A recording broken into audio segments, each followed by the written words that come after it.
இன்றைய நாளிலும் கர்த்தருடைய தூதுக்காக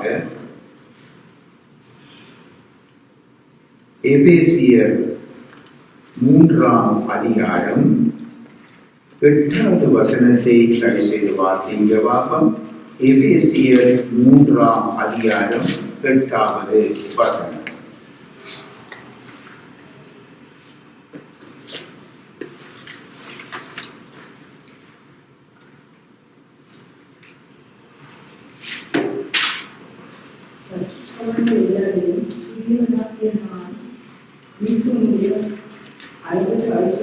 கிறிஸ்துவினுடைய அளவற்ற ஐஸ்வர்யத்தை புறஜாதிகளிடத்தில் சுவிசேஷமாய் அறிவிக்கிறதற்காக இந்த கிருபை எனக்கு அளிக்கப்பட்டிருக்கிறது. கர்த்தருக்கு மகிமை உண்டாவதாக. இன்னமாக நாங்கள் பாருங்கள், 2 கொரிந்தியரிலே 8வது அதிகாரம் 9வது வசனத்திலே நீங்கள் வாசித்து பார்ப்பீர்கள் என்றால், கர்த்தர் இயேசு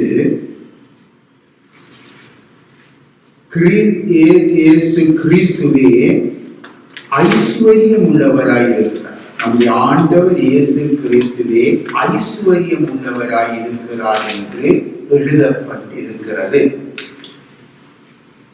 இன்னுமாக நாங்கள் நீதிமொழிகள் 10ஆம் அதிகாரத்திலே 22வது வசனத்தை நாங்கள் எடுத்து பார்ப்போமாயின், கர்த்தரின் ஆசீர்வாதமே ஐஸ்வர்யத்தை தரும், அதனோடே அவர் வேதனையை கூட்ட மாட்டார் என்று சொல்லியும் அங்கே எழுதப்பட்டிருக்கிறது.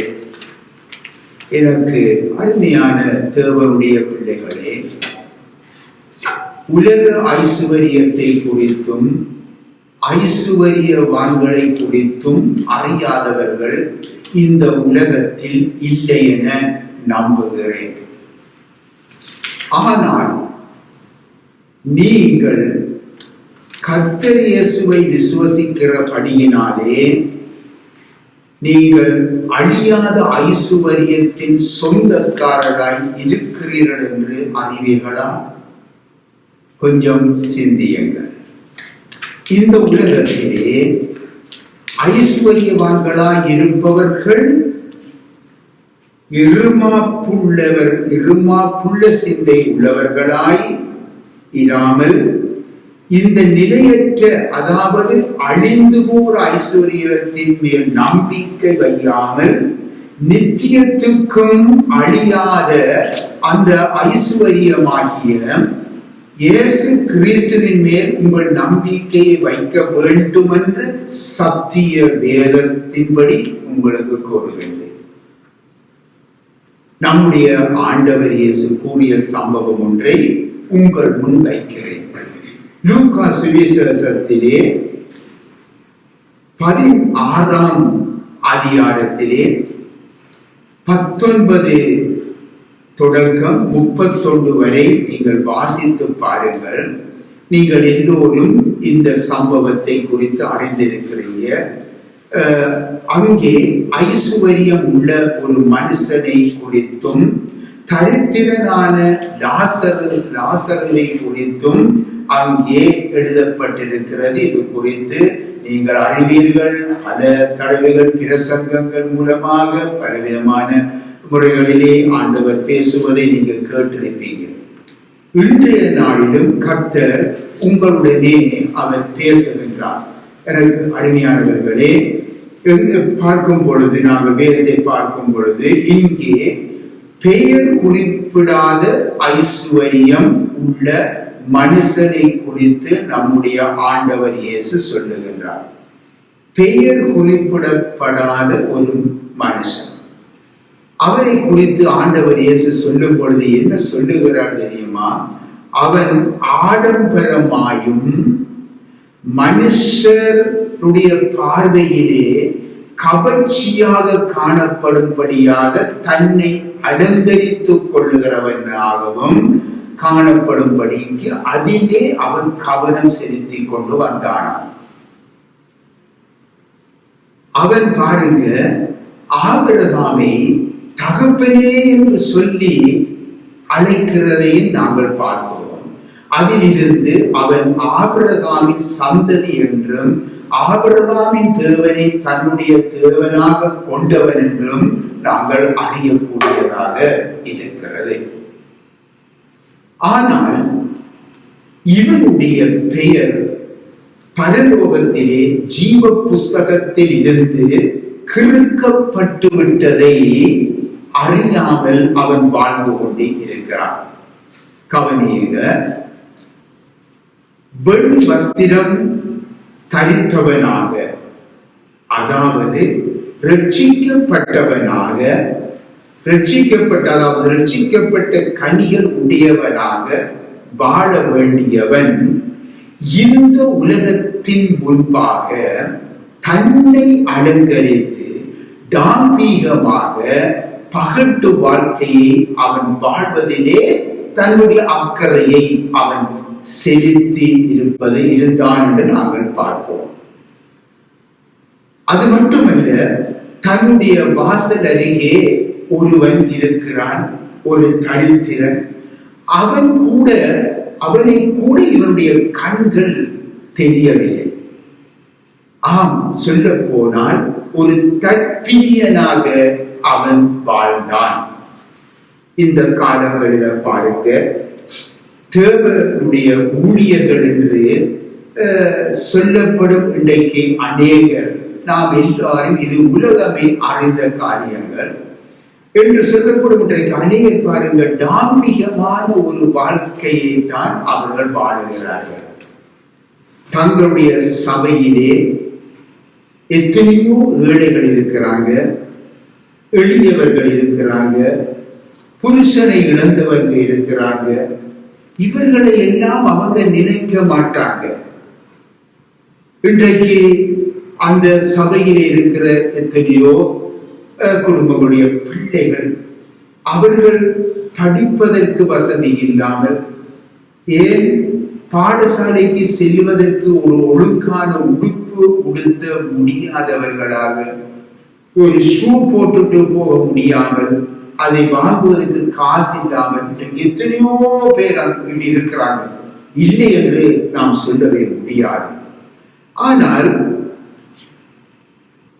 இவைகளை எல்லாம் அந்த ஊழியர்கள் என்று சொல்லப்படுகிறவர்கள் நினைப்பது இல்லை. நான் உண்மையை தான் சொல்லுகின்றேன், இல்லாததை ஒரு பொழுதும் சொல்லுவது இல்லை.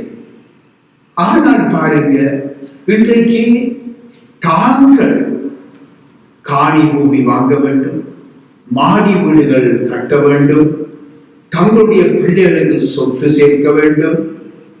இன்னும் சில பேரை பாருங்க, ரெஸ்டாரண்ட்கள்ல போயிட்டு, ஹோட்டல்கள்ல போயிட்டு பெரிய எடுப்பான சாப்பாடுகள் எல்லாம் சாப்பிடுவதிலும், சுற்றுலாக்கள் சென்று குடும்பமாக சென்று தங்களுடைய உறவுகள் எல்லாருமாக சேர்ந்து சென்று சுற்றுலாக்கள் செல்லுவதிலும், பர்த்டே பார்ட்டிகள் கொண்டாடுவதிலும் மகிழ்வதிலும், மனுஷர்களுக்கு முன்பாக இன்றைக்கு தங்களை மேன்மை பாராட்டி கொண்டு இருப்பதிலே அவர்கள் கருத்தாய் இருக்கிறார்கள். அருமையானவர்களே, இது மறுப்பதற்கும் இல்லை, மறைப்பதற்கும் இல்லை. இம்மட்டுக்கும் அவர்கள் வேலை செய்கிறார்களா என்று சிந்தித்து பாருங்கள். இல்லை. அப்படியாயின் அவர்கள் யாருடைய பணத்திலே அவர்கள் இவ்விதமாக வாழ்ந்து கொண்டே இருக்கிறார்கள்? நீங்கள் கொஞ்சம் சிந்தித்து பாருங்கள். இன்றைய காலங்களிலே பாருங்கள், இன்றைய காலங்களிலே நம்முடைய தேசத்தை, நம் இலங்கை தேசத்தை, நீங்கள் பிறந்து வளர்ந்த தேசத்தை நீங்கள் எடுத்து பாருங்கள். அங்கே இன்றைக்கு அரசாங்கத்தின் செயல்களை பார்க்கிறோம், நியூஸ் செய்திகள் மூலம் பார்க்கின்றோம். பாருங்கள், அவர்கள் பெரும் பெரும் தாம்பிகமான ஒரு வாழ்க்கை வாழ்ந்தவர்கள், மக்களை நினைக்காமல் வாழ்ந்த அரசியல்வாதிகள் இன்றைக்கு பல தண்டனைகளை அனுபவிக்கிறார்கள், அனுபவித்துக் கொண்டே இருக்கிறார்கள், அனுபவிக்க காத்து கொண்டே இருக்கிறதை நாங்கள் செய்திகள் மூலமாக நாங்கள் எல்லோருமே நாங்கள் கண்டு கொண்டே இருக்கிறோம். அருமையானவர்களே, ஆனால் இன்று சபைகள், கர்த்தருடைய சபை, உலகத்துக்கு வெளிச்சமா இருக்க வேண்டிய கர்த்தருடைய சபைகள் கூட இன்றைக்கு இதற்கும் அதற்கு அரசியலுக்கும் வித்தியாசம் இல்லாமல் இருப்பதை நாங்கள் காணுகிறோம். நாம் சிலவர்களே நினைப்பது உண்டு, அருமையானவர்களே, இது கர்த்தரால் இன்றைக்கு அந்த தேசத்திலே ஒரு அரசாங்கத்தை கொண்டு வந்து தேவன் அந்த இடத்திலே பல காரியங்களை நடப்பிக்கிறார். அதே போன்று இந்த அரசாங்கத்தினாலே இவ்விதமான சபை ஊழியர்கள் என்று சொல்லப்படுவர்கள் மத்தியிலே அவர்கள் ஒரு நாள் துவங்குவார்கள் என்று சொல்லி இன்றைக்கு நாம் எதிர்பார்த்து கொண்டிருக்கிறோம். ஏனென்றால் எங்களுடைய உள்ளத்திலே கர்த்தர் பேசிக் கொண்டிருக்கிறார். எப்படி உனக்கு சொத்து வந்தது? உன்னுடைய வாழ்க்கை முந்தி எப்படி இருந்தது? இதைத்தான் இன்றைக்கு அவர்களும் ஒரு நாள் பதில் சொல்ல வேண்டி வரும். இது கர்த்தருடைய ஒரு செயல் ஒன்று நடைபெற்றுக் கொண்டிருக்கிறது என்பதை நாங்கள் காணக்கூடியதாக இருக்கிறது, உணரக்கூடியதாக இருக்கிறது. அருமையானவர்களே, நாம் உணர்கிறோம். யார் உணர்கிறார்களோ இல்லையோ நாம் உணர்கிறோம். அருமையானவர்களே, ஆம் அருமையானவர்களே, நான் முதல் உங்களுக்கு சொல்லுவதுண்டு, ஆண்டவர் இயேசு இந்த உலகத்திலே நாம் பிறக்கும் பொழுது நாம் ஒன்றும் கொண்டு வந்ததில்லை. ஆண்டவர் இயேசு நம்மை தமக்காக அழைத்த பொழுது நாம் ஒன்றும் கொண்டு போகவில்லை. மட்டுமல்ல, இந்த உலகத்தை விட்டு நாம் செல்லும் பொழுதும் நாம் ஒன்றும் கொண்டு போவதும் இல்லை. இதை நான் உங்களுக்கு முதலும் சொல்லி இருக்கிறேன். பின்னாகவே நாம் ஆண்டவர் அழைக்கும் பொழுது ஒரு மனிதன் என்ன செய்கிறான்? அவன் எல்லாவற்றையும் விட்டு அவரை பின் செல்லுகிறான். ஆனால் அவரை பின்பற்றும் பொழுதோ காலப்போக்கிலே அவருடைய வாழ்க்கை இந்த ஐசுவரியவானுக்கு ஒப்பாய் இருக்கிறது. எனக்கு எத்தனையோ மக்கள் இலங்கை தேசத்திலே நாம் பல ஊழியர்களை செய்து வருகிறோம். அங்கு இருக்கிற எத்தனையோ மக்கள், இன்னும் ரட்சிக்கப்படாத மக்களிடத்திலே நாம் பேசும் பொழுது, கதைக்கும் பொழுது அவர்கள் சொல்லுகின்ற வார்த்தை, ஐயோ பாஸ்டர், இன்றைக்கு எங்கள இடத்தில் எத்தனையோ பாஸ்டர்மார் இருக்கிறாங்க, அவர்கள் சைக்கிளே இல்லாமல் அவங்க இருந்தாங்க ஆரம்பத்தில. இன்றைக்கு அவங்க சைக்கிள் அல்ல, இன்றைக்கு அவர்கள் ஓடுற காரோட பெறுமதி என்ன, அவர்கள் பாடுகிற வீட்டின் பெறுமதி என்ன என்று சொல்லி அவர்கள் அங்கராய்க்கிறார்கள். எப்படி அந்த இடத்திலே ரட்சிப்புண்டாகும்? சபையே, அந்த அருமையானவர்களே, உலகத்துக்கு வெளிச்சமாய் இருக்கிற சபையே புறமக்கள் மத்தியிலே தூசிக்கப்படும் பொழுது எப்படி அவர்கள் ஆண்டவர் இயேசு கிறிஸ்துவின் வெளிச்சம் அன்றைக்கு அவர்கள் வர முடியும்? எவ்வளவு தடை சிந்தித்து பாருங்கள். தேவ பிள்ளைகளை சிந்திக்கும்படியாக, நீங்கள் சிந்திக்கும்படியாக சொல்லுகிறேன். சத்தியத்தையும் அறிந்து கொள்ளுங்கள். அப்படித்தான் இன்றைக்கு இருக்கும். இந்த தேசத்திலும், இந்த செல்வம் கொளிக்கிற இந்த தேசத்திலும் அருமையானவர்களை பார்க்கும் பொழுது என்ன செய்கிறார்கள்? இன்றைக்கு கர்த்தருடைய ஊழியங்களை தங்கள் தொழிலாக கொள்ளுகிறவர்கள் எத்தனை பேர் இருக்கிறார்கள்? சிலர் இருக்கிறார்கள். அருமையானவர்களே, நாம் அறிவோம். அருமையானவர்களே, நாம் அறிவோம். இன்றைக்கு உண்மையாகவே கர்த்தருக்கென்று இன்றைக்கு ஊழியம் செய்கிறவர்கள் இன்றைக்கு இருக்கத்தான் செய்கிறார்கள். ஆனால் எல்லாரும் அல்ல. அங்கே அந்த ஐசுவரியவானை பாருங்கள், அநியாயமாய் சம்பாதித்தான் என்று சொல்லப்பட்டிருக்கிறதா? இல்லை, அநியாயமாய் அவன் சம்பாதிக்கவில்லை. அவன் மற்றொருத்திலே கொள்ளையடித்தான் என்று சொல்லப்படவில்லை.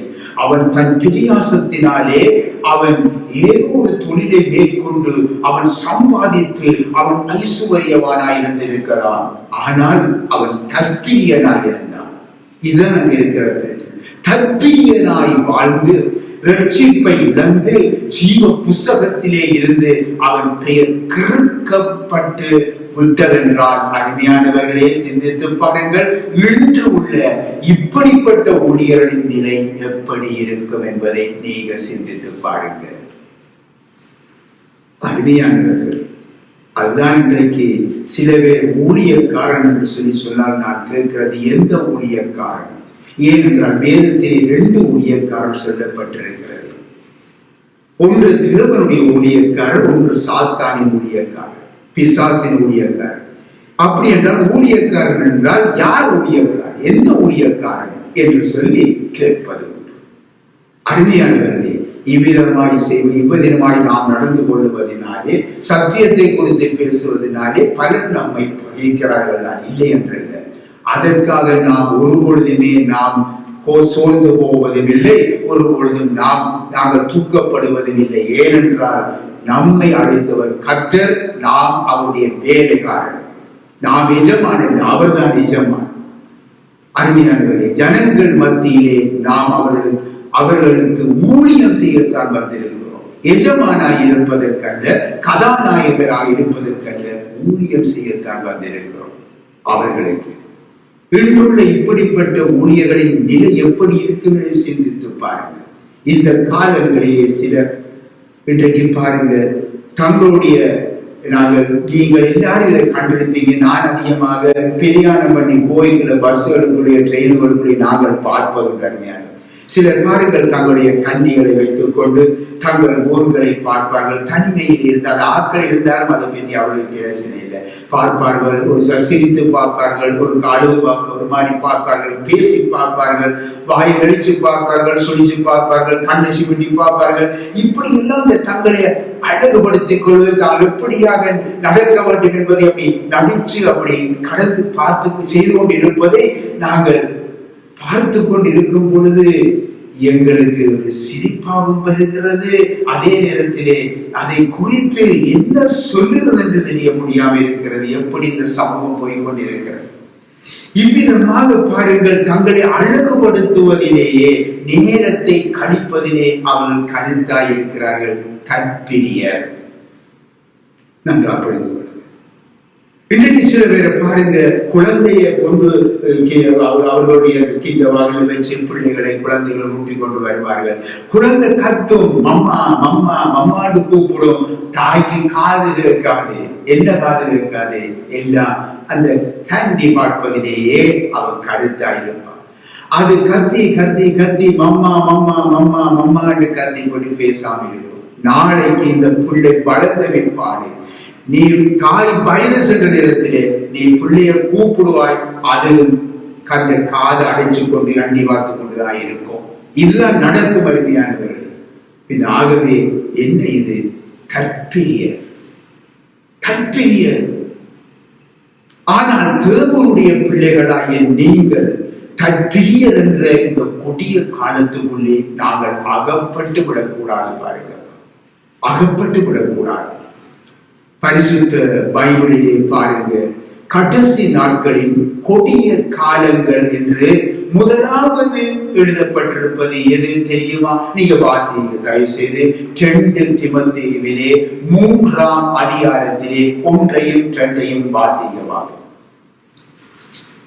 2 தீமோத்தேயு பட்டது வாசிங்க. 2 தீமோத்தேயு 3ஆம் அதிகாரம் 1-2 வாசிங்க.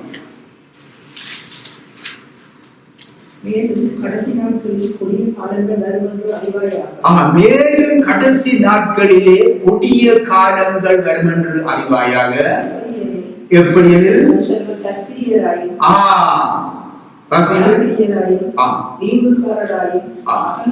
இப்படியே நீங்கள் வாசித்துக் கொண்டே போகலாம். பின் அந்த முதலாவது என்ன சொல்லப்படுகிறது? மனுஷர்கள் கற்பிரியராய் இருப்பார்கள். ஆகவே தேவனுடைய பிள்ளைகள் எச்சரிக்கையாக இருங்க, கவனியுங்க. ரட்சிப்பின் அனுபவத்தின் மூலமாக இன்றைக்கு நம்முடைய பெயர் ஜீவ புஸ்தகத்தில் எழுதப்பட்டிருக்கிறது. ஆமென், கர்த்தருக்கு மகிமை உண்டாவதாக. ஆனால் அருமையானவர்களே, கடைசி நாட்களில் கொடிய காலங்களில் ஒன்றான இந்த கற்பிரியம் என்ற வலைக்குள்ளே நீங்கள் சிக்கி, அருமையானவர்களே, இந்த ரட்சிப்பில் வஸ்திரத்தை இழந்து ஜீவ புஸ்தகத்தில் இருந்து நம்முடைய பெயர் கிறுக்கப்பட்டு விடாதபடி மிக எச்சரிக்கையாக இருங்க. அருமையானவர்களே, இன்றைக்கு பாருங்க, இந்த கடந்த நாட்களிலே நான் சொல்லி இருப்பது ஒன்று. கடந்த நாட்களிலே இந்த சபைக்கு ஒரு சகோதரி வருவார். சகோதரி, ஒரு வாலிப சகோதரி வருவா. வரும் பொழுது என்ன செய்வா? வரும் பொழுது சொண்டுக்கெல்லாம் நல்ல சிவப்பெல்லாம் அடிச்சு நல்ல இதாக வருவா. வந்து சபைக்குள்ளே வந்த உடனே முதலாவது என்ன செய்வா? அந்த ரூமை தேடி சென்று அங்கே தன்னை கழுவிக்கொள்ளுவா, வாயெல்லாம் தொடர்ச்சி கழுவிக்கொண்டு என்ன செய்வார், மீண்டும் சபைக்குள்ளே வந்து இருப்பார். பிறகு திருப்பி சபை முடிஞ்ச பிறகு போய்கிற திருப்பி எல்லாம் மேக்கப் பண்ணி போட்டுத்தான் வெளியில போறது. இதை கண்டிச்சதற்காக, கண்டிச்சது என்ன, கண்டிச்சதல்ல, புத்தி கூறியதற்காகவே சபையை விட்டு போனாங்க. ஆனால் இதை குறித்து நான் ஒரு பொழுதுமே கவலைப்படுவது இல்லை. சபையில இருக்கிறது என்றால் ஒழுங்கா இருக்க வேண்டும். இது கர்த்தருடைய சபை, கர்த்தரின் பரிசுத்த, இதனுடைய பேரே பரிசுத்த சபை, பரிசுத்தவான்கள் ஒன்று கூடுகின்ற இடம். நாங்கள் இந்த இடத்திலே, நாங்கள் வெளியிலே உலகத்தின் அசுத்தத்திலே இருந்து இதற்குள்ளே தப்பி வந்திருக்கிறோம். இதற்குள்ளே வருகிறவர்கள் பரிசுத்தமாக்கப்பட வேண்டும் என்பதுதான் தேவனுடைய சித்தம். ஆகவே இதற்குள்ளே வந்து அந்த நடைமுறையை பின்பற்றுகிறதா இருந்தால் அவன் சபைக்கு வராமல் போனாலும் எங்களுக்கு பிரச்சனையே இல்லை. அருமையானவர்களே, ஏனென்றால் நாங்கள் ஒரு பணத்துக்கோ காணியைக்கோ சபை நடத்துவது இல்லை. கர்த்தர் அழைத்தார், அவருடைய பணியை செய்வதற்காக சபையை நடத்தி கொண்டிருக்கிறோம். அவருடைய சித்தம் தான் நிறைவேற வேண்டும். அதற்காகத்தான் தேவனுடைய ஜனங்களை நாங்கள் இந்த இடத்திலே நாங்கள் இல்லாதமாக, தேவனுடைய ஜனமில்லை, நாங்களும் ஊழியம் செய்கிற நாங்களும் கூட கர்த்தருக்கு ஏற்ற பாத்திரங்களாக உருவாகும்படி நம்மை ஒப்புக் கொடுத்திருக்கிறோம். கர்த்தருக்கு மகிமை உண்டாகிறார். ஆகவே நாம் ஒவ்வொரு தேவனுடைய பிள்ளைகளும் எச்சரிக்கையாக. அடுத்தது பாருங்க, நம்முடைய கர்த்தர் குறிப்பிட்ட ஐசுவரியவான் கிறிஸ்து கொடுத்த அந்த ஐசுவரியத்தை மறந்து அவர் அழிந்து போகின்ற அந்த ஐசுவரியத்திலே நம்பிக்கை வைத்து விட்டார்.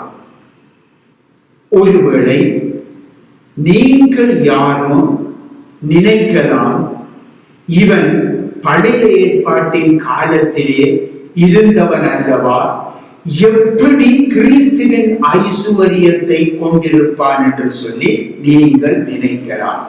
அருமையான பிள்ளைகளே, அருமையான கர்த்தருடைய பிள்ளைகளே, வாசியங்கள் எபிரேயர் 11ஆம் அதிகாரத்தை எடுத்துக் கொள்ளுங்கள்.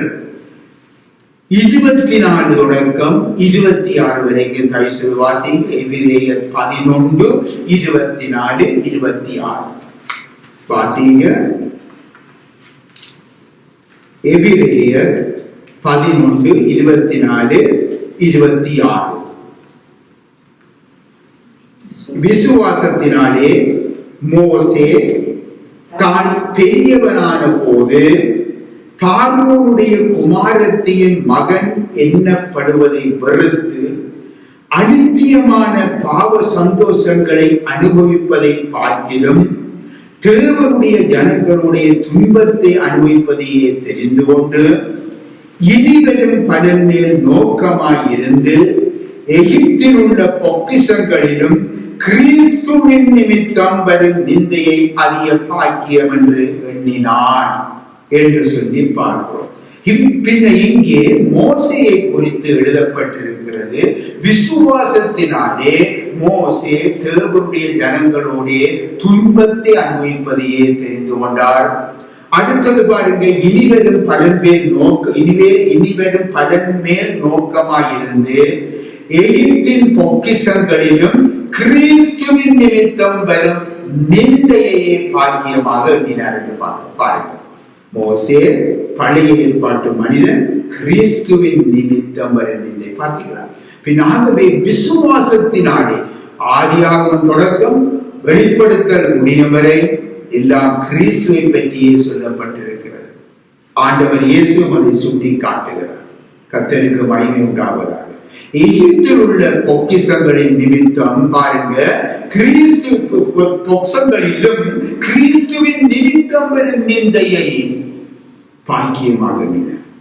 எனக்கு அருமையானவர்களே, மோசே பாருங்க, விசுவாசத்தினாலே எகிப்தின் ஐஸ்வர்யங்கள், அரச மேன்மைகள், உலக மேன்மைகள், குடும்ப உறவுகள், பாவ சந்தோஷங்கள் அனைத்தையும் நிராகரித்தார் என்று பார்க்கிறோம். எதனால்? விசுவாசத்தினால். தேவனுடைய மக்களோடு உறவு கொண்டிருப்பதையே அவர் தெரிந்து கொண்டார் என்று சொல்லி பார்க்கிறோம். எகிப்தின் சமயத்தை அவர் நிராகரித்தார். நன்றாக பாருங்கள். எகிப்தின் சிலை வணக்க முறைகளை அவன் நிராகரித்தான். ரட்சிப்பு நைல் நதியின் தண்ணீரினால் அல்ல, ஆட்டுக்குட்டியின் இரத்தத்தினால் மட்டுமே என்று சொல்லி அவர் ஏற்றுக்கொண்டார். ராஜாதி ராஜா கர்த்தாதி கர்த்தாவுக்கு மாத்திரமே பயந்தாரே தவிர அந்த எகிப்தின் ராஜாவுக்கு அவர் பயப்படவே இல்லை. அவர் ராஜாதி ராஜா கர்த்தாதி கர்த்தாவுக்கு தான் பயந்தார். இப்பொழுது கிறிஸ்து மட்டுமே மோசேயின் ஐஸ்வர்யம்.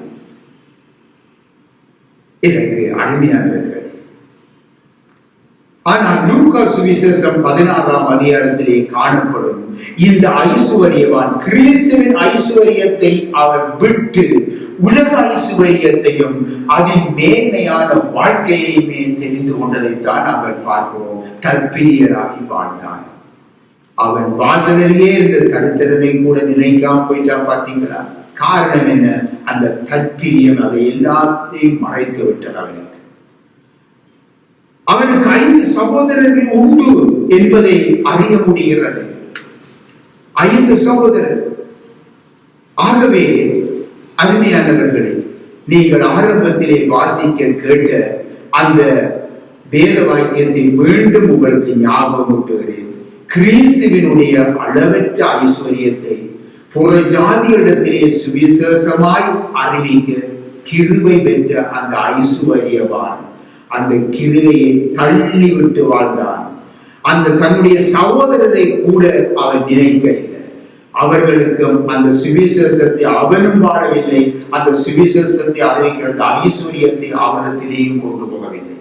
பிரியமான தேவனுடைய பிள்ளைகள், நமக்கு அளிக்கப்பட்டிருக்கிற அந்த கிருபையை நாம் வீணடிக்க கூடாது. நாம் வீணடிக்கிறோமா? சிந்தித்து பாருங்க. அல்லது அந்த கிருபையை பயன்படுத்துவோமா? கொஞ்சம் சிந்தித்து பாருங்க. நம்மை நாமே ஆராய்ந்து பார்ப்போம். அருமையானவர்களே, இப்பொழுது கவனியுங்க. இப்பொழுது பாருங்க, அவன் வாசல் அருகே இருந்த தரித்திரன், அவன் உலக பெருகாரமாக தரித்திரன் மட்டுமல்ல, நோய் கொண்டவன். ஆனாலும் அவன் தன் ஆத்துமாவிலே ஐசுவரியவானாயிருந்தான். இது மற்றவர்களுக்கு தெரியாமல் இருக்கிறார். ஆனால் அவன் ஆத்துமாவிலே ஐசுவரியவான். அவன் பாருங்கள், அந்த ஐசுவரியவான் அவனுடைய வாசல் அருகே, அவனுடைய சாப்பாட்டு மேசை அருகே இருக்கிற அந்த நிலையிலே, வாசல் அருகே சாப்பாட்டு மேசை இருக்கிற அந்த இடத்திலே அவன் காணப்படுவான் என்றால், ஒருவேளை அவன் அந்த ஐசுவரியவானுடைய சகோதர முறையிலே ஒருவனாக, உறவு முறையில் ஒருவனாக இருந்திருக்கலாம் என்ற எண்ணம் தோன்றுகிறது. ஏனென்றால் ரோட்டிலே இருக்கிற ஒரு பிச்சைக்காரன் வந்து அவனுடைய வாசலருகிலேயோ அவனுடைய சாப்பாட்டு மேசையிலோ இருக்கிறதை அவன் விரும்பி, ஐஸ்வர்யவான் விரும்பி இருக்கவே மாட்டான். பின்னாகவே இவ்விதமாக நினைக்கிறது உண்டு. அந்த ஐஸ்வர்யவானுடைய மேசையில் இருந்து பாருங்க, சாப்பாட்டு துண்டுகள், தூள்கள் விழுவில்லா, அதுகள் கூட இவனுக்கு கிடைக்க இல்லை. எவ்வளவு ஒரு பரிதாபமான நிலை என்பதை சிந்தித்து பாருங்க. ஒரு தடவையும் அந்த ஐஸ்வர்யனுடைய இருதயம் கூட அந்த அளவுக்கு கல்லாகி போயிருந்தது பாருங்க. எவ்வளவு ஒரு பரிதாபமான ஒரு வாழ்க்கை அந்த மனுஷன் வாழ்ந்தான். ஆனாலும் அவன் அந்த ஐஸ்வர்யவானை குறித்து முறுமுறுத்தானா? இல்லை, இல்லை. தன்னுடைய வியாதியை குறித்தோ தரித்திரத்தை குறித்தோ தேவனை அவன் குற்றப்படுத்தவில்லை. வியாதியின் வேதனையினால், தரித்திரத்தின் வேதனையினாலே தேவனை குறித்து கூட அவன் குற்றப்படுத்தவில்லை. ஒரு நல்ல சாட்சியாக காணப்பட்டான். பார்த்தீங்களா? என் தேவன் தம்முடைய ஐசுவரியத்தின் படி என் குறைவுகளை எல்லாம் கிறிஸ்து இயேசுவுக்குள் மகிமையிலே நிறைவாக்குவார் என்ற அந்த விசுவாசத்துடன் சாட்சியாக அவன் காணப்பட்டான். இவனுடைய பெயர் பரலோகத்திலே அங்கே ஜீவ புஸ்தகத்திலே எழுதப்பட்டிருந்தபடியினாலே ஆண்டவர் இயேசு அவருடைய பெயரை குறிப்பிட்டு லாசரு என்று சொல்லி அழைக்கிறதை நாங்கள் பார்க்கிறோம். அருமையானவர்களே, கொஞ்சம் நாம் சிந்தித்து பார்ப்போமா? தேவனுடைய பிள்ளைகளாகிய நாம் கொஞ்சம் சிந்தித்து பார்ப்போம். இப்பொழுது அந்த லாசரு என்ன செய்யறாங்க? மரிச்சிட்டான்.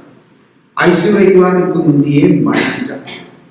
இயேசு சொல்லுகிறார், அவன் மரித்து தேவ தூதரால் ஆபிரகாமுடைய மடியிலே கொண்டு போய் விடப்பட்டான். எவ்வளவு அழகான ஒரு வார்த்தை பாருங்க.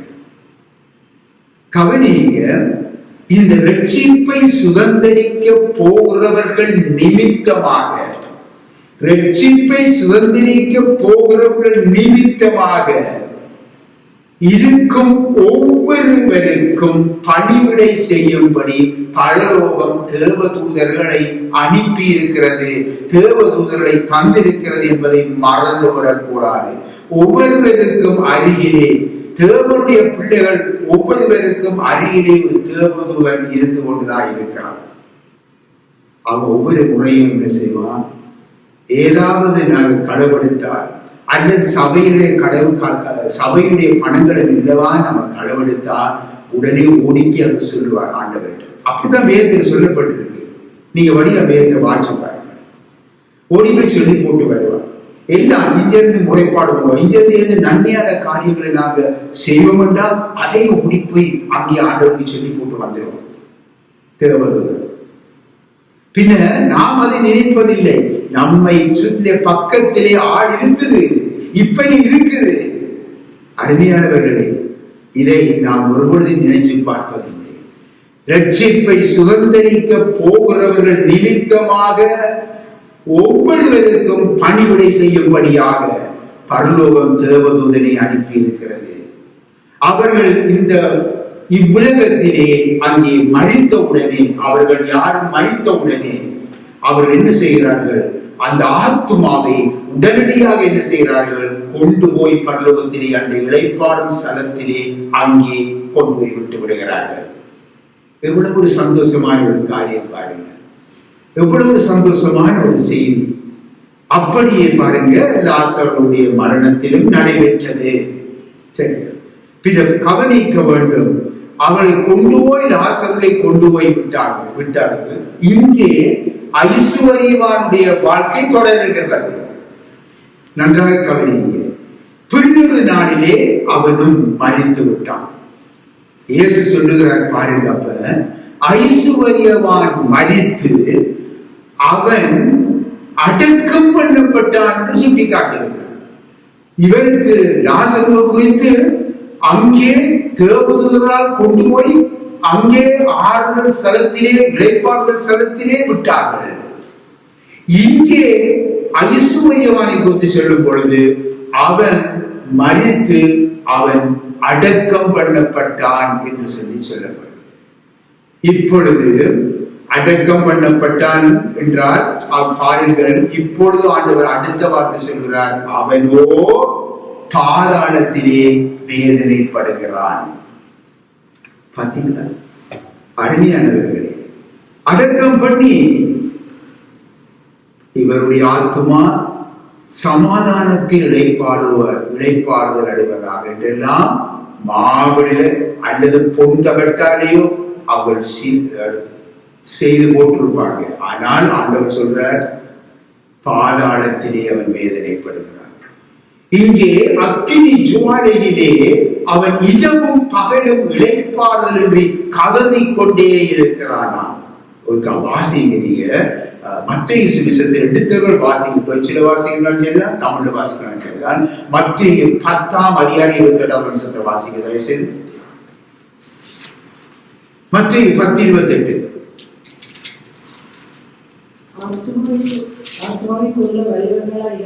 ஆத்துமாவை கொல்ல வல்லவர்களாயிராமல்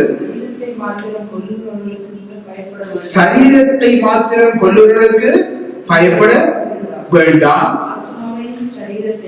ஆத்துமாவையும் சரீரத்தையும் நகரத்திலே அழிக்க வல்லவர்களுக்கு பயப்படும். ஆகவே அருமையானவர்களே, உண்மையாகவே நான் ஜீவ புஸ்தகத்திலே நாம் எழுதப்பட்டிருக்கிற ஒவ்வொரு தேவ பிள்ளைகளும் அவர்கள் மரித்தவுடனே அவர்கள் இளைப்பாறும் ஸ்தலத்திலே கொண்டு போய் தேவர்களால் விடப்பட்டு இளைப்பாறுகிறார்கள். ஆனால் மற்றவர்களோ என்னென்றால் அவர்களுடைய ஆத்மாவும் சரீரமும் அங்கே பாதாளத்திலே தள்ளப்படுகிறது. கவனிங்க, சில பேர் நினைப்பாங்க, என்ன தெரியுமா, எங்களுக்கு என்ன மனிதா, எங்களுக்கு என்ன தெரிய போகுது? இல்ல, வேதனைப்படுவது ஆத்மா சரீரமும் சேர்த்து தான் அங்கே வேதனைப்படும். ஆனால் அங்கே பரலோகத்திலே, அதாவது இளைப்பாறும் இடத்திலே, அங்கே மறு ரூபமாக பின்பு கொண்டு போகப்படும். இப்பொழுது அவன் பாதாளத்திலே வேதனைப்படுகிறான், சரீரத்தோடும் ஆத்மாவோடும். அது தெரியல, இவர்கள் அதிகமாக நினைச்சு பார்க்கிறேன். ஆகவே கவனிங்க, இது எவ்வளவு ஒரு பயங்கரம் என்று சிந்தித்து பாருங்கள். வேதம் சொல்லுகிறது, ஜீவ புஸ்தகத்தில் பெயர் காணப்படாதவன் அக்கினி கடலிலே தள்ளப்பட்டான். கவனிங்க, கிறிஸ்தவர்கள் அல்லாதவர்கள் என்று எழுதப்பட்டிருக்கிறதா? ஞானஸ்நானம் பெறாதவர்கள் என்று எழுதப்பட்டிருக்கிறதா?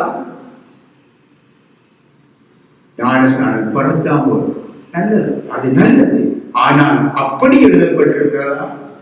அல்லது பெரிய கட்டிடங்களை கட்டி பெரும் கூட்ட ஜனங்களை வைத்து சபை நடத்தினவர்கள் என்று எழுதப்பட்டிருக்கிறதா? உலகமெங்கும் வல்லமையாக தேவனாலே பாதிக்கப்படுகிறவர் என்று இங்கே உலகத்திலே போடெல்லாம் போட்டு இருக்க வேண்டும் என்று சொல்லி எழுதப்பட்டிருக்கிறதா?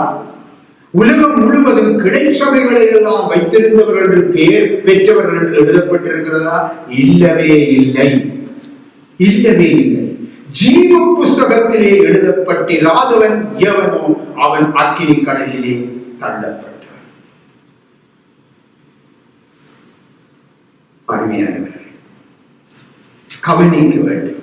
தேவனுடைய பிள்ளைகளே, நாம் அனைவருமே கிறிஸ்துவினுடைய அளவற்ற அந்த ஐஸ்வர்யத்தை பெற்றிருக்கிறோம். ஜீவ புஸ்தகத்திலே பெயர் எழுதப்பட்டவர்களாய் இருக்கிறோம். அவருடைய கிருபையை நாம் தள்ளிவிடாதபடி நாம் எச்சரிக்கையாய் இருந்து புற ஜாதிகளிடத்திலே சுவிசேஷத்தை கொண்டு செல்வதிலே உற்சாகமாய் காணப்படுவோம். இந்த உலகத்தின் ஐஸ்வர்யம் எல்லாமே நம்முடைய கண்களுக்கு முன்பாக குப்பையாக காணப்படட்டும். அருமையானவர்களே, அப்பொழுது நாம், நம்முடைய குடும்பம், நம்முடைய சந்ததிகள் எல்லாமே கர்த்தரால் ஆசீர்வாதம் பெறும். கர்த்தருக்கு மகிமை உண்டாவதாக. ஆமென்.